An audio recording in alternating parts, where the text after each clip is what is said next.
चलिए बच्चों, अब हम कर रहे हैं एक्सरसाइज 3.5, इसका क्वेश्चन नंबर 4 और आज हम इसका थर्ड पार्ट कर रहे हैं। इसका जो सवाल है वो कहता था form the pair of linear equations and solve them by any algebraic method. हमें बहुत सारे प्रॉब्लम्स दिए गए हैं, उनको सबसे पहले हमें खुद से इक्वेशन बनानी है, इक्वेशंस का पेयर बनाना है, बाद में हमें उनको सॉल्व करना है बाय एनी अलजेब्रिक मेथड। चाहे आप क्रॉस मल्टीप्लिकेशन मेथड से हल करोगे, चाहे आप एलिमिनेशन मेथड से हल करोगे, चाहे आप सब्स्टिट्यूशन मेथड से इनको सॉल्व करोगे। लेकिन पहले हमें खुद से क्या करना है, पेयर ऑफ लीनियर इक्वेशंस को बनाना है। वो कहां से हमें बनाना है, प्रॉब्लम हमें दी गई है, वहीं से हमें इक्वेशंस को बनाना है। तो पार्ट नंबर 4 जो है उसकी जो प्रॉब्लम है उसको मैं रीड करता हूं। Yash scored 40 marks in a test.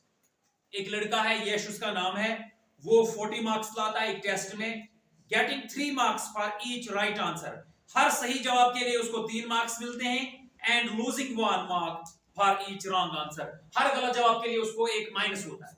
इसको हम कहते हैं नेगेटिव मार्किंग। नेगेटिव मार्किंग का मतलब है जितने आप सवाल सही करोगे इनसे माइनस होगा जितने आप सवाल गलत करोगे, उनके लिए मार्क्स कटते भी है। इसको कहते हैं आप नेगेटिव मार्किंग। वही वाला सिस्टम यहाँ पे भी है। वो 40 मार्क्स लाता है, 3 उसको मिल जाते हैं अगर वो सही करता है, और हर एक गलत जवाब के लिए उसको 1 मार्क्स कटता है। Had 4 marks been awarded for each correct answer, कहते हैं अगर उसको हर सही जवाब के लिए 4 मार्क्स दिए जाते, and 2 marks been deducted for each incorrect answer, then Yash would have scored 50 marks।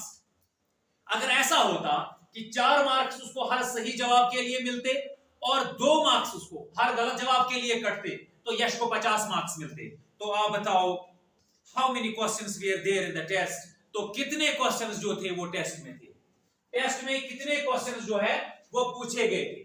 चलिए बच्चों, इसको हम स्टार्ट ऐसे करते हैं। मैं अपना सॉल्यूशन जो है वो स्टार्ट करता हूं। मैं लिखूंगा let the number of correct answers be x. Let the number of correct answers be x. जो यश ने सही आंसर्स दिए, यश ने जो सही आंसर्स दिए उनको मैं रखता हूं x के बराबर, लेकिन नंबर यानी कि कितने उसने सही किए उनको मैं x के बराबर रखता हूं। मुझे नहीं पता है उसने सही कितने किए और गलत कितने किए। सवाल सिर्फ इतना कहता है कि उसने 40 मार्क्स लाए। पहले तो कहता है उसने 40 मार्क्स लाए। And let the number of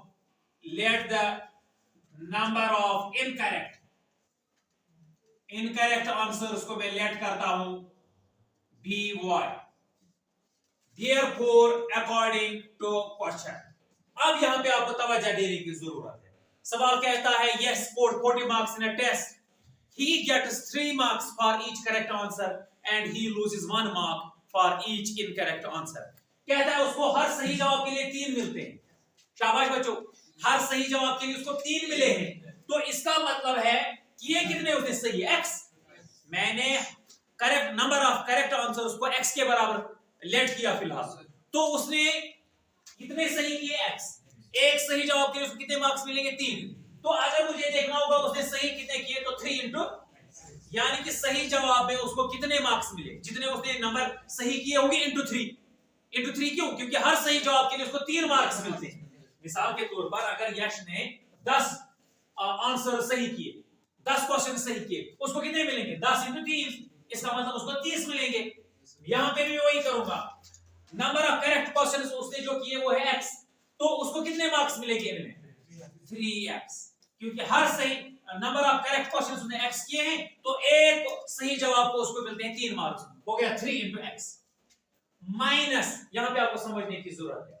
लेकिन सवाल कहता है he loses 1 mark for each incorrect answer। हर गलत जवाब के लिए लेकिन वहां से वो 1 होता है, 1 मार्क्स उसको कम होगा। लेकिन यहां पे एक समझने वाली बात है, 1 मार्क्स जो कम होगा, जितने भी उसने गलत जवाब किए वो किससे कम होंगे, जितने उसने लाए हैं। नेगेटिव मार्किंग की यही प्रॉब्लम है। जब आप इंशाल्लाह आगे जाओगे, वहां पे आप एंट्रेंस एग्जाम जब आप दोगे यूनिवर्सिटी का वगैरह, वहां पे भी आप ये कॉन्सेप्ट देखोगे नेगेटिव मार्किंग का।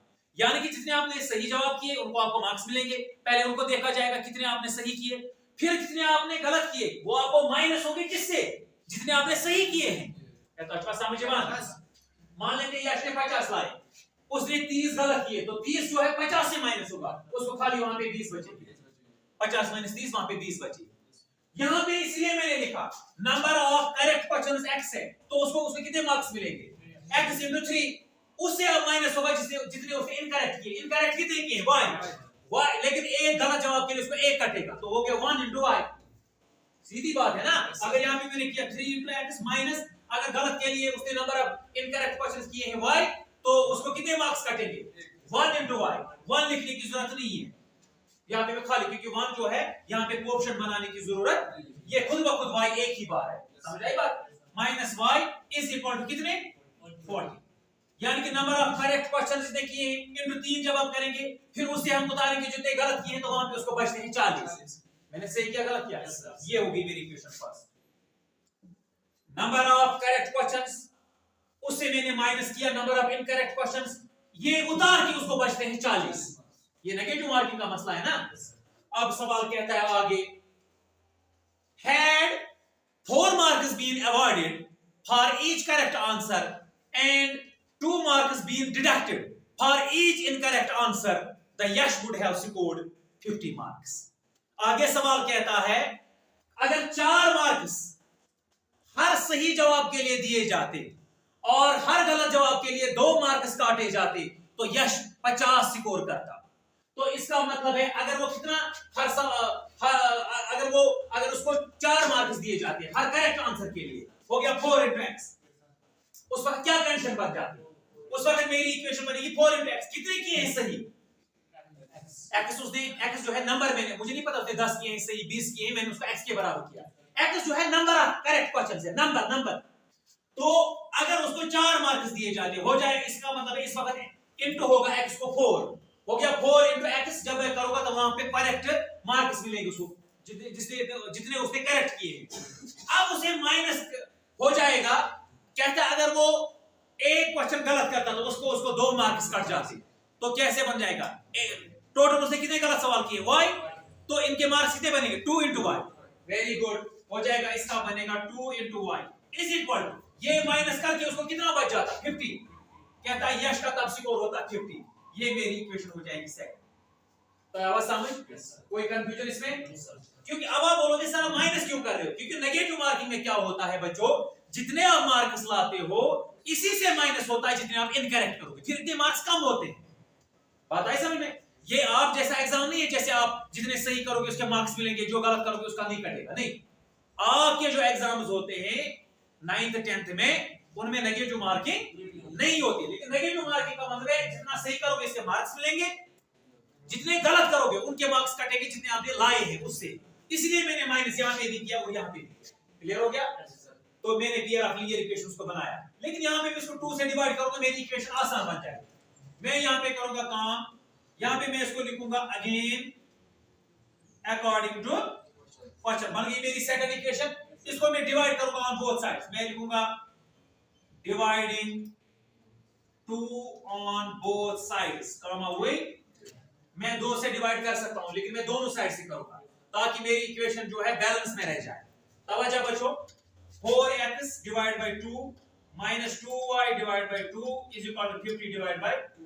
फर्क कुछ पड़ गई? कोई फर्क नहीं पड़ेगा क्योंकि मैं बोथ साइड से 2 डिवाइड कर रहा हूं। 2 1s are 2, 2 2s are, यहां पे क्या बचा 2x, नीचे वाला 1 इसका कोई वैल्यू नहीं है, 2 और 2 कैंसिल, यानी कि 2 1s are 2, 2 1s are 2, यहां पे निकला माइनस y।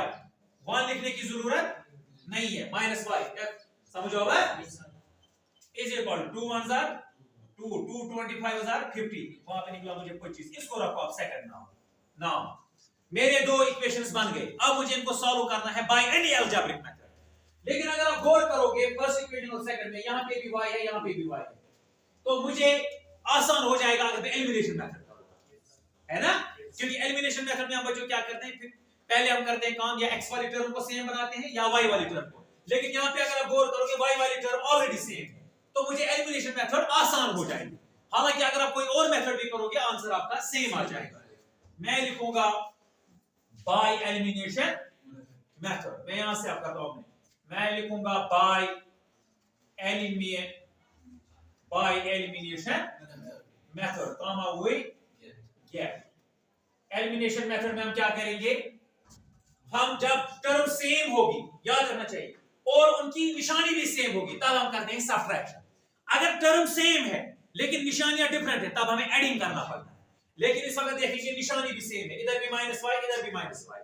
मैं क्या करूंगा? बाय सबट्रैक्शन मैं करूंगा काम, ये वाली बड़ी इक्वेशन है, इससे मैं उतारूंगा सेकंड वाली इक्वेशन। मैं लिखूंगा सबट्रैक्ट इक्वेशन, मैं इक्वेशन सेकंड को उतारूंगा from first, comma we get, जो बड़ी वाली इक्वेशन इसको ऊपर लिखो, बड़ी वाली इक्वेशन यानी कि 2x है ना, वो बड़ी वाली को ऊपर लिखते हैं, 2x minus y is equal to 25।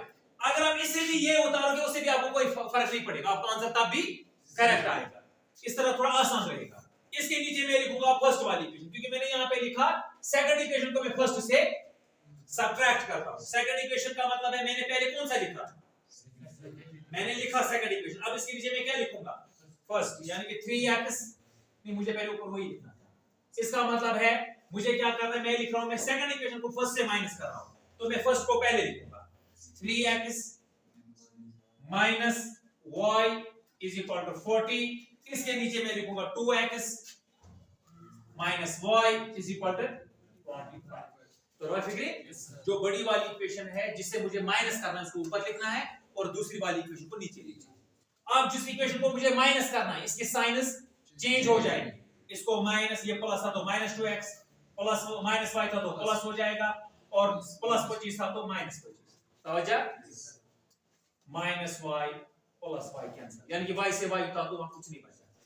इसको प्लस है, इसको माइनस, 3x से 2x, वहां बचा x, वो भी प्लस वाला, क्योंकि प्लस वाला बड़ा है। 3x बड़ा है कि 2x बड़ा है? 3x को कौन सी निशानी है? प्लस निशानी रहेगी, प्लस इज इक्वल टू, ये टर्म तो खत्म हो गई, 40 और 25 उतारो 15, लेकिन वो भी प्लस। इसका मतलब है एक सॉल्यूशन आपको आ गया।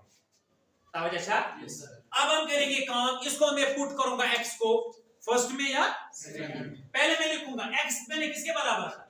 Number of correct question. इसका मतलब है डियर को एक जवाब मुझे निकला, नंबर ऑफ करेक्ट आंसर्स, उसने सही जवाब जो है वो किए हैं 50, 15 उसने कितने किए हैं? सही।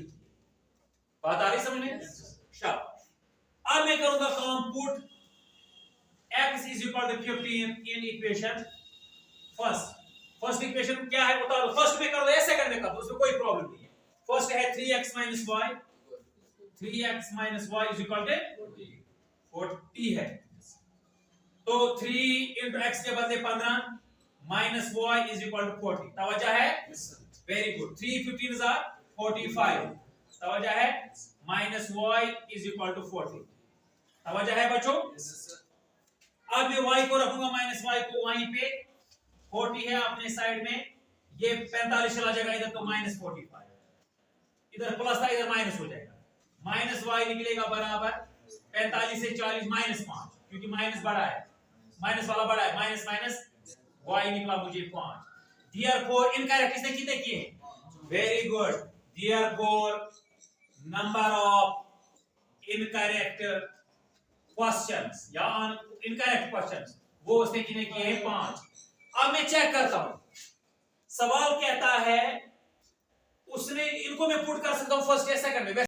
अच्छा बच्चों, हमने नंबर ऑफ करेक्ट क्वेश्चंस को भी निकाला, नंबर ऑफ करेक्ट आंसर्स जो थे वो 15 है, और नंबर ऑफ इनकरेक्ट क्वेश्चंस जो उसने किए हैं 5। सवाल पूछता था कि उसने टोटल में एग्जाम में कितने क्वेश्चंस पूछे गए थे, और आपका जो पार्ट नंबर 3 है इसमें लास्ट में पूछता है how many questions were there in the test. आप बताओ टेस्ट में कितने क्वेश्चंस आए थे। इसका मतलब है अगर उसने नंबर ऑफ करेक्ट क्वेश्चंस 15 किए, इनकरेक्ट 5 किए, तो टोटल कितने थे? 20। हम करेंगे नंबर ऑफ करेक्ट क्वेश्चंस और नंबर ऑफ इनकरेक्ट क्वेश्चंस। मैं लिखूंगा लास्ट पे, आपको ऐड करना है बस, और कुछ नहीं। Therefore number of questions asked, number of questions asked का मतलब है जितने क्वेश्चन पूछे गए थे, वो हो जाएगा आपका number of correct questions 15 plus number of incorrect questions 5 plus 15 हो जाएगा 20। देयरफॉर 20 क्वेश्चंस जो है वो एग्जाम में पूछे गए। वो क्लियर?